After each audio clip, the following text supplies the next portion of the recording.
তেল পিঠাৰ লগত গৰম গৰম চাহ। নমস্কাৰ স্বাগতম জনাইছোঁ মোৰ ইউটিউব চেনেল আৰ্টিষ্ট লেডিলৈ। বলক আজি আমি বনাওঁ চেনি দিয়া তেল পিঠা।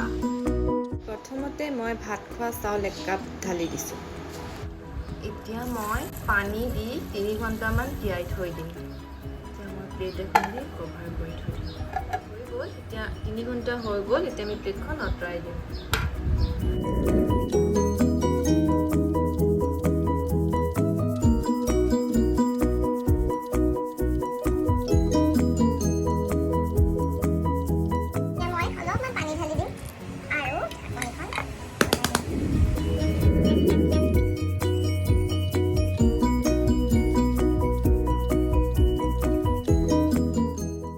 এতিয়া মই ঢালি দিম চেনি গুড়ি।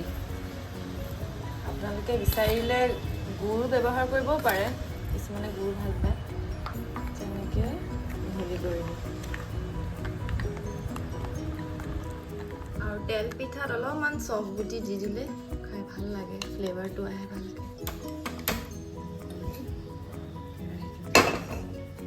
গুটিটো আমি ৰিফাইন দি দিছোঁ। ডিপ ফ্ৰাই কৰিব লাগিব। আৰু অলপমান মিঠাতেলো দি দিছোঁ। অলপ তেলটো গৰম হৈছে।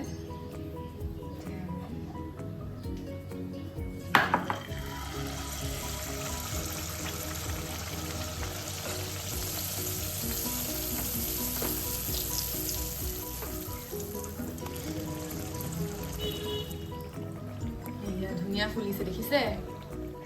এতিয়া আমি ট্ৰান্সফাৰ কৰি ল'ম তেলটো পৰিলে। এনেকৈ এটা এটাকৈ দি দিম।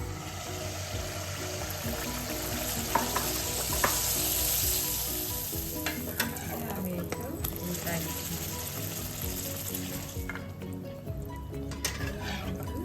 ট্ৰান্সফাৰ কৰি ল'ম। গেছটো অফ কৰি দিম। মজা। আজিলৈ সামৰিছোঁ দেই। অহাটো ভিডিঅ'ত আপোনালোকক আকৌ লগ পাম। বাই।